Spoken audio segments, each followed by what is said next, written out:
Welcome to our deep dive today. We're going all the way back to the 9th century Oh, wow. to uncover the fascinating life of Saint Otto of Vienne. Now, you might be surprised to hear that we can actually paint a pretty detailed picture of his life, all thanks to a historical eulogy penned by a fellow monk who knew him personally. That's right. It's like having a time machine, Well, giving us an up-close look at what life was like back then, especially for someone like Otto, who rose from humble beginnings to become the Archbishop of Vienne. okay, so let's unpack this. Our source tells us Otto was born around 800 AD Uh-huh. and was given to the Ferrières monastery as a child.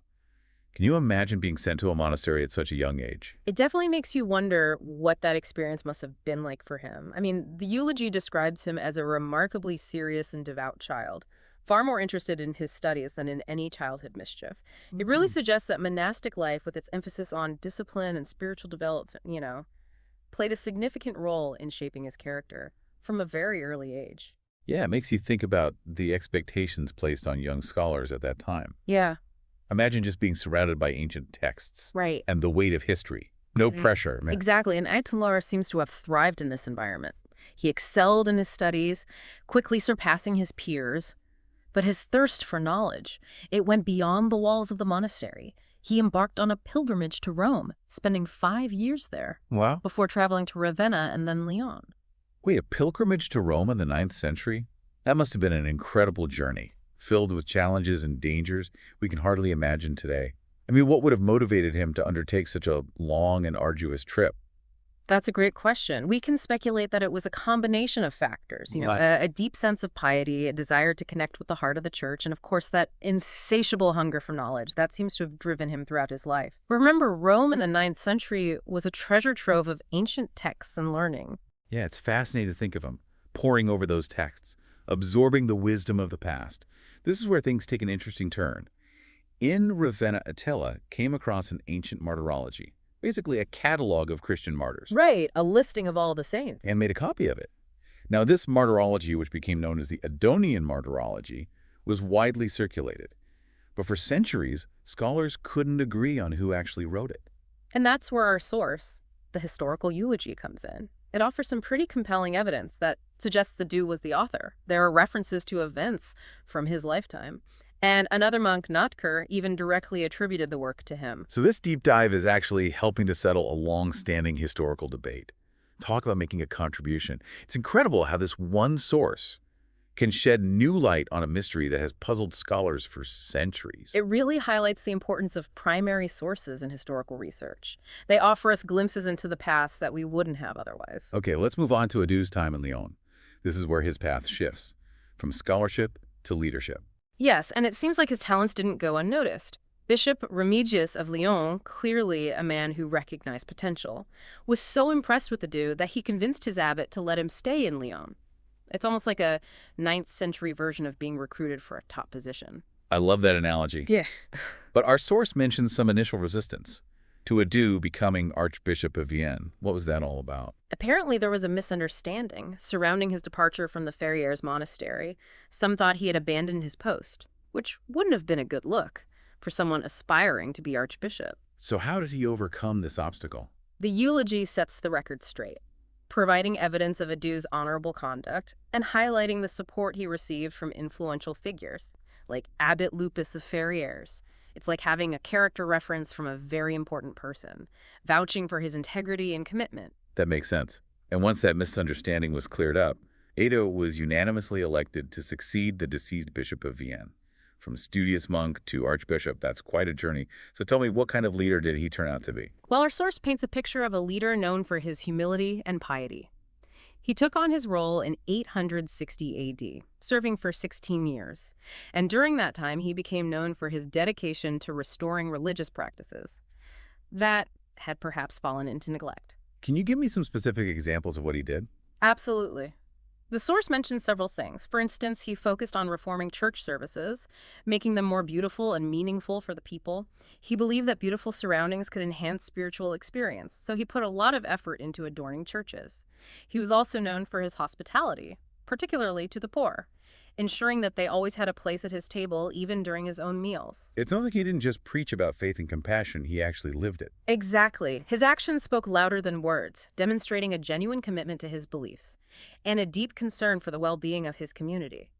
And this brings us to another fascinating aspect of Adu's life: his active correspondence with several popes during his time as archbishop. Oh yes, his exchanges with Popes Nicholas I and Adrian II, those must have covered some pretty important issues facing the church in the 9th century, right? They did indeed. Think about the context of that time.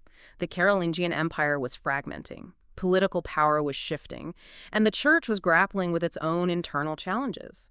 Adu's letters touched on a wide range of issues, from theological debates to practical matters like divorce, simony, which was the buying or selling of church positions, and even confirming the privileges of the Church of Vienne itself.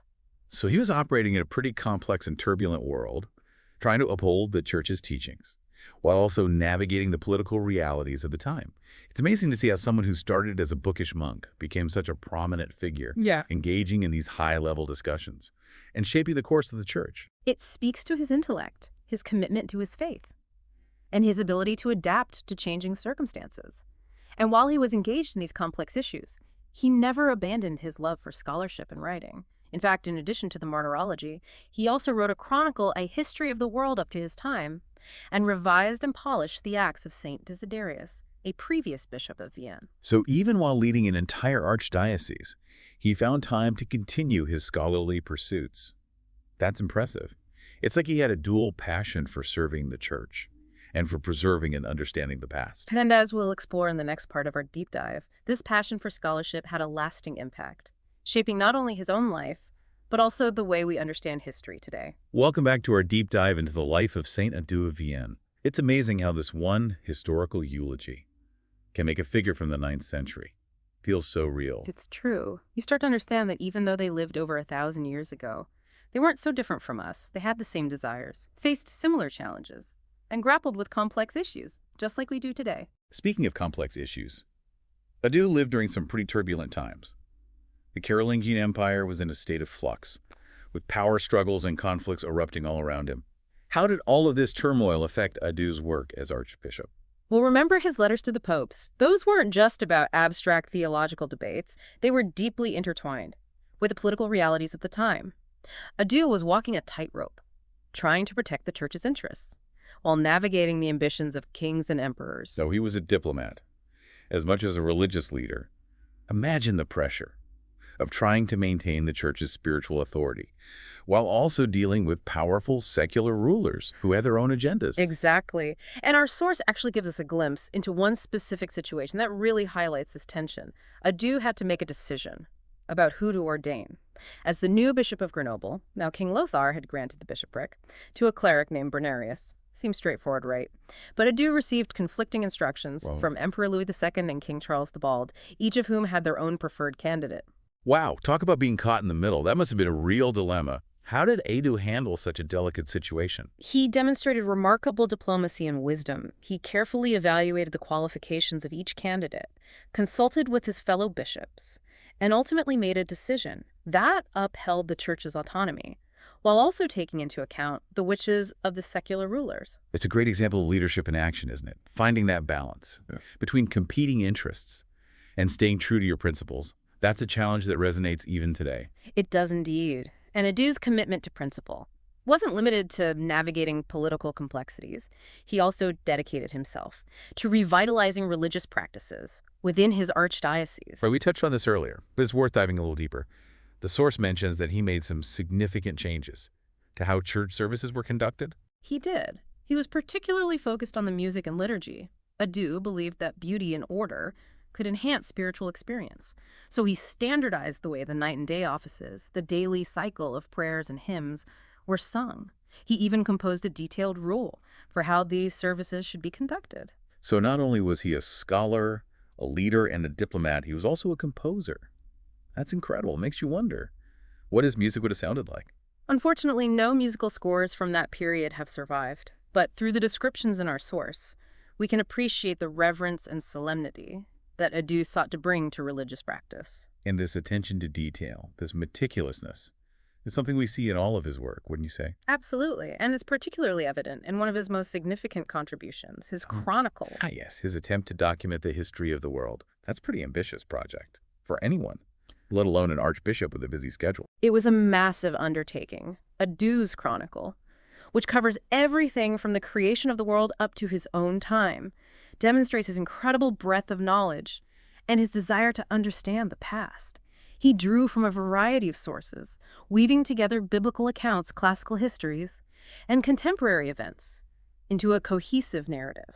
It's fascinating to think of him piecing together this grand historical puzzle, drawing from different sources to create a complete picture. And while some parts of the Chronicle were later additions by other authors, the core of the work is undoubtedly Dew's, offering us valuable insights into how he viewed history and the events that shaped his world. So what can we learn from Dew's Chronicle? Does it provide any unique perspectives on the 9th century? It absolutely does. It's an invaluable resource for historians because it offers a contemporary perspective on events that other sources might only mention in passing. For example, he gives a detailed account of the division of the Carolingian Empire amongst the sons of Louis the Pious. This was a pivotal event that led to decades of conflict and instability. So he wasn't just writing about history. He was living through it, witnessing those events firsthand. Exactly. And his chronicle allows us to see those events through the eyes of someone who grappled with their implications, someone who sought to understand their meaning and significance. It's a powerful reminder that history isn't just a collection of dates and names. It's a story of human experiences, of people facing challenges, making choices, and shaping the world around them. And it's amazing how Dew, through his dedication to scholarship, has allowed us to connect with those experiences, bridging a gap of over 1,000 years. Absolutely. Now, we can't forget Dew's other major work, his revised version of the Acts of St. Desiderius.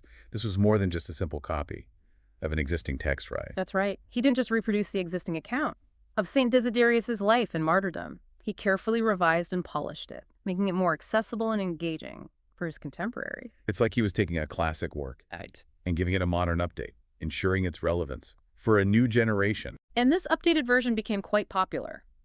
Dew even sent a copy, along with some of the saint's relics, to the monks at the famous monastery of St. Gall in Switzerland. So his influence spread beyond his own diocese, shaping the way people understood the lives of the saints. Precisely. And this wasn't limited to his formal writings.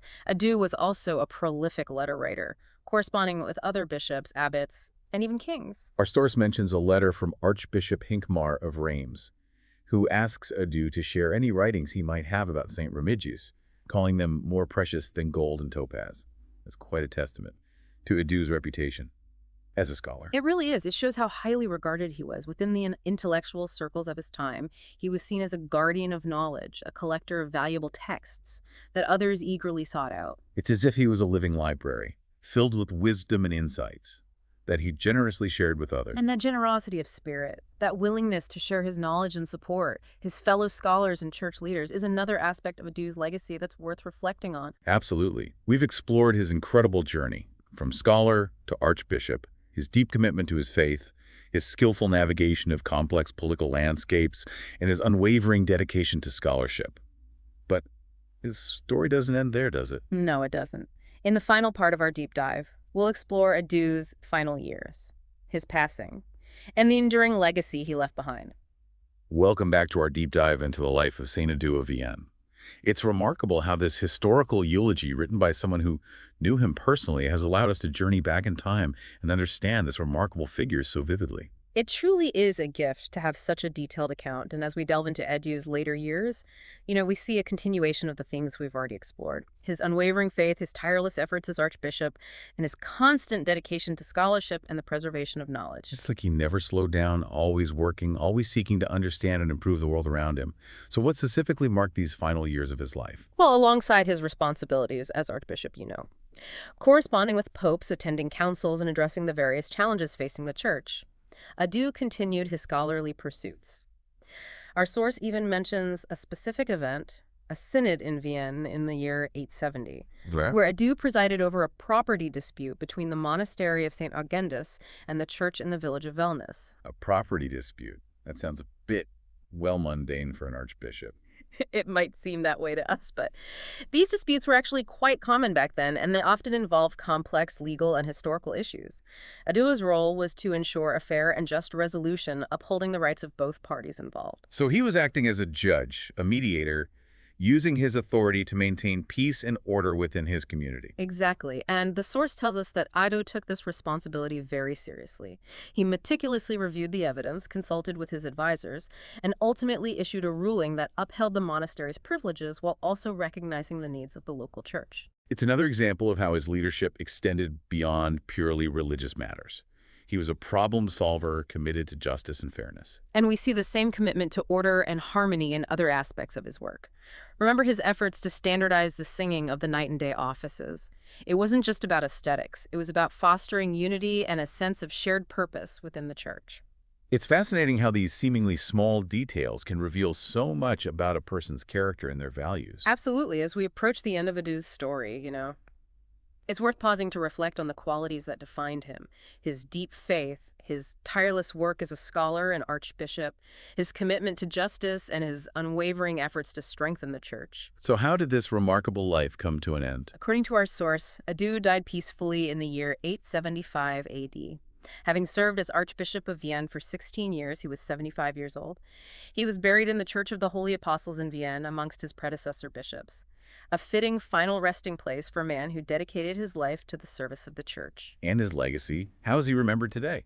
Adu is still venerated as a saint, especially in Vienne, where his feast day is celebrated on December 16th, but his impact extends far beyond his local diocese.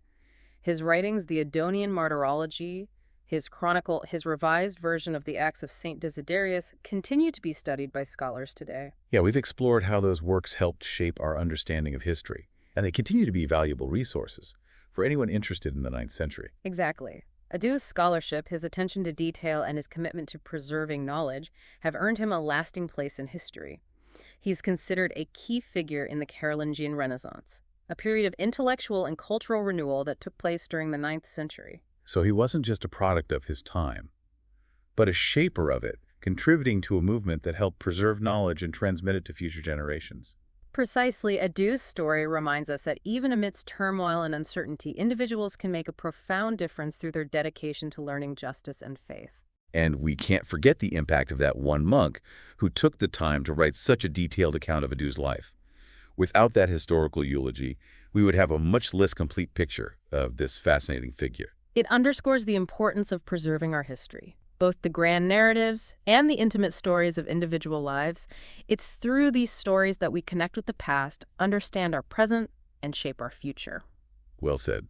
So as we wrap up this deep dive, what key takeaways can our listeners ponder as they go about their day? I think Adu's story offers a powerful lesson about the value of scholarship, the importance of seeking knowledge and understanding, even in a world that often prizes speed over accuracy. Adu lived in a time when information was scarce and difficult to access, yet he dedicated his life to pursuing it, preserving it, and sharing it with others. It's a challenge to us, isn't it? To be more like Adedo, to cultivate a love of learning and a commitment to truth in our own lives, to be curious, to ask questions, to seek knowledge, not just for ourselves, but for the betterment of our communities and the world around us. Exactly. Adu's life was a testament to the idea that knowledge is power. But it's a power that's most effective when it's shared, when it's used to illuminate the past, guide the present, and inspire a brighter future. And on that note, we encourage you to explore further. We'll include links in the show notes to resources where you can learn more about St. Otto of Vienne, the Adonian Martyrology, and the fascinating world of the 9th century. Thanks for joining us on this deep dive